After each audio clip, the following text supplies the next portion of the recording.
குக்கு பக்தி YouTube channel நேயர்களுக்கு வணக்கம். நான் உங்கள் லாவண்யா. இன்னைக்கு நம்ம நேர்காணல்ல நம்மோட இணைந்திருப்பவர் ஜோதிடர் வித்தகர் திருக்கோவிலூர் பரணிதரன் அவர்கள் நம்மோடு இணைந்திருக்கிறார்கள். வணக்கம் சார். வணக்கம்.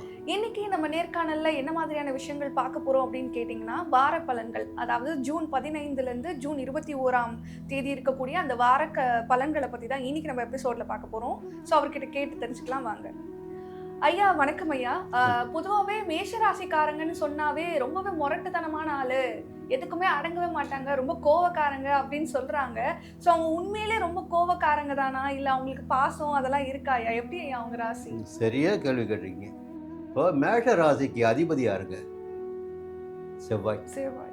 செவ்வாய் யாருங்க? யுத்தக்காரங்க. இப்போ மேஷ ராசிக்காரங்கிட்ட ஒரு வேலையை கொடுத்து பாருங்க, எடுத்தமா முடிச்சுமான்னு இருப்பாங்க. எப்படிங்க? இந்த தைரியம், வேகம், வீரியம், பராக்கிரமம் என்பதெல்லாம் செவ்வாயுடைய காரகம். புரியுங்களா? அப்போ அதில் பிறந்தவங்களும் அப்படிதானே இருப்பாங்க. பொதுவாக ஒரு 1, 5, 9 காலபுருஷ தத்துவத்தில் பார்த்தீங்கன்னா மேஷம், சிம்மம், தனுசு இந்த 3 ராசினருக்கும் ஒரு கேட்டகரி இருக்கும். புரியுங்களா? 1, 5, 9 அது திரிகோணஸ்தானம் சொல்லுவோம். அதில் முதன்மையாக பார்க்கின்ற போது மேஷ ராசி முதன்மையான நபர்களாக இவர்கள் இருப்பதற்கு 100% வாய்ப்புண்டு. முதன்மையானவர்களாக இல்லை என்றாலும் முதன்மையான இடத்தில் சென்று சேர வேண்டும், அந்த இலக்கை எட்ட வேண்டும் என்ற லட்சியம் உங்களுக்கு இருக்கும் இந்த ராசியில் பிறந்தவங்களுக்கு. புரியுங்களா? அப்போ செயல்பாடுகள் எல்லாம் அந்த இடத்தை நோக்கி அவர்கள் எதை தீர்மானிக்கின்றார்களோ அதை சாதித்து விடுவார்கள். ஸோ எல்லாத்துக்கும் காலம் சாதகமாக இருக்கணும் இல்லை? அப்படி பார்க்கும்போது இந்த வாரத்தில் யார் சாதகமாக இருக்காங்க? முதல்ல இந்த வார பலனை பார்க்கும்போது சந்திரன் எங்கே இருக்கார் அதை தீர்மானிக்குது. மற்ற 8 கிரகங்களை விட நான் சொல்லுவேன், 8 கிரகங்கள் கெட்டு போனாலும் பரவாயில்ல, நீ வாழ வேண்டிய நாட்கள் தீர்மானிக்கப்பட்ட நாட்கள். அது சந்திரனுடைய சஞ்சாரம் உனக்கு தேவையானதை உனக்கு வழங்கிவிடும் சொல்லுவேன். அப்போ சந்திரனுடைய சஞ்சாரம் ரொம்ப மிக மிக முக்கியம், பார்க்க வேண்டியது. அப்படி பார்க்கின்ற போது திங்கட்கிழமை, செவ்வாய்க்கிழமை, புதன்கிழமை காலை வரை சந்திரன் 3ஆம் இடமான சகாயஸ்தானத்தில் சஞ்சரிக்கிறார். கொஞ்சம் எடுக்கின்ற முயற்சிகள் எல்லாம் வெற்றியாகும், திட்டமிட்ட காரியங்கள் நடந்தேறும், துணிச்சலாக செயல்படக்கூடிய நிலை இருக்கும். புதன்கிழமை காலை தொடங்கி வியாழக்கிழமை, வெள்ளிக்கிழமை மதியம் வரை 4ஆம் இடத்துல.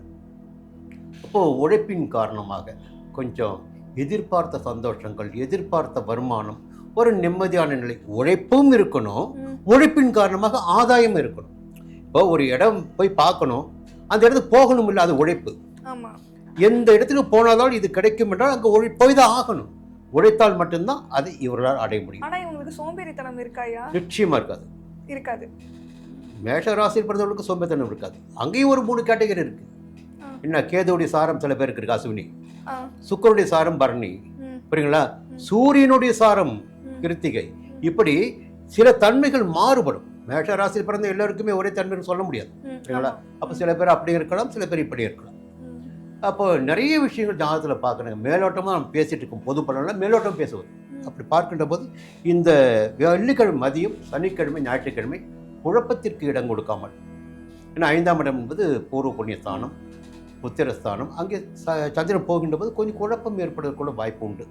குழப்பத்திற்கு இடம் கொடுக்காமல் செயல்படுகின்ற போது எடுத்த காரியங்கள் வெற்றியாகும். இன்னொரு பக்கம் பார்க்கணும் என்னன்னா, இது சந்திரன். அப்போ இந்த வலிமையான கிரகங்கள் எப்படி இருக்காங்க அது மாதிரில பார்க்கணும்.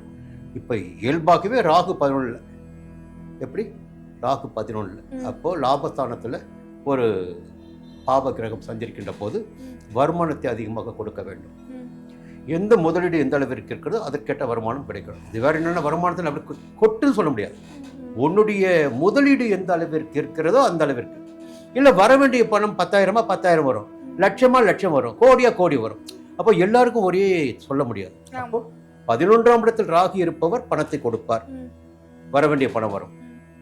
இந்த வாரத்தின் முதல் நாளான திங்கட்கிழமை ஆனி மாதம் பிறக்கிறது. அப்போ பொதுவாக ஒவ்வொரு மாதம், சித்திரை மாதம்னா மேஷத்தில் சூரியன் இருப்பார், வைகாசினா ரிஷபத்தில், இப்படி ஆணி வருகின்ற போது மிதுனத்துக்கு போயிடுவார். இது ஆணி மாதமே மிதுன மாதம் சொல்லுவாங்க. புரியுங்களா? அப்போ பார்த்தீங்கன்னா சூரியன் 3ஆம் இடத்தில் சஞ்சரிக்கிறார். 3, 6, 10, 11 இந்த 4 இடங்களில் சூரியன் சஞ்சரிக்கின்ற போது எடுத்த வேலையெல்லாம் வெற்றியாகும். அப்போ முயற்சி ஸ்தானம் இது, எடுக்கின்ற முயற்சி எல்லாம் வெற்றியாகும். அப்போ ராகும் சாதகமாக இருக்கிறார், சூரியனும் சாதகமாக இருக்கிறார், அதற்கு மேல சுக்கிரனும் சாதகமாக இருக்கிறார் இவர்களுக்கு. புரியுங்களா? அப்போ குடும்பத்துல ஒரு நிம்மதி இருக்கும், பணப்புழக்கம் இருக்கும், கணவன் மனைவிக்குள் இணக்கம் இருக்கும், எல்லா விதமான நிம்மதியான நிலை இருக்கும். அதற்கு மேல ஒரு பயம் ஒண்ணு இருக்குல்ல. என்ன பயம்? சனி 12 ஏழரை சனி காலமாச்சே, சனி 12க்கு வந்துட்டாரு. இப்போ யாரை வச்சு யாரை ஆஃப் பண்ண முடியும்? எல்லாத்தையும் ஆஃப் பண்ண முடியும் இல்ல? அப்படி பார்க்கின்ற போது அங்க இடம் கொடுத்தவர் குரு. மீன ராசி தான் சனி இருக்காரு. இப்ப கடகத்துல குரு சஞ்சாரம் பண்ணிட்டு இருக்காரு உச்சமா. அப்படி 9ஆம் பார்வை சனி பகவானுக்கு மீனத்திற்கு. பொதுவாக எந்த பாப கிரகமாக இருந்தாலும் சரி, குரு பார்க்கின்ற போது அந்த பாப கிரகத்தின் தன்மை சுபத்துவமாக மாற்றம் பெற்றுவிடும். அப்ப விரயசனி என்ன பண்ணுவார்னா, குடும்பத்தில் ஒரு சுப செலவினை ஏற்படுத்துவார். ஒரு இடம் வாங்கலாம், வீடு கட்டலாம், பிள்ளைகளுக்கு திருமணம் செய்து வைக்கலாம், சுப செலவுகள். புரியுங்களா? அது போல மாறிவிடும். அப்போ குரு பார்வையும் பார்த்தீங்கன்னா 8ஆம் இடம் ஒரு மறைந்த செல்வாக்கு வெளிப்படுகின்ற நிலை இருக்கு. 10ஆம் இடத்தையும் குரு பார்க்குறாரு. வேலைக்காக முயற்சி செய்து வருவர்களுக்கு வேலை கிடைக்கும், தொழிலில் லாபம் ஏற்படும், எல்லா விதமான நன்மைகளையும் இந்த நேரத்தில் இவர்களால் காண முடியும், வளர்ச்சி அடைவாங்க. புரியுங்களா? அப்ப என்ன காரணம்? குருவுடைய பார்வை. நம்ம என்ன சொல்லுவோம்? சனி பார்த்தாருன்னா அப்படி சொல்லுவோம், குரு பார்த்தாருன்னா சனி பகவானுடைய பலன்களையே மாற்றம் செய்யக்கூடிய வலிமை இந்த குருவிற்கு உண்டு. புரியுதுங்களா? அப்ப இந்த வாரம் இவர்களுக்கு ஒரு யோகமான வாரமாகவே இருக்கும். மீண்டும் அடுத்த வாரம் சந்திப்போம். நன்றி, வணக்கம்.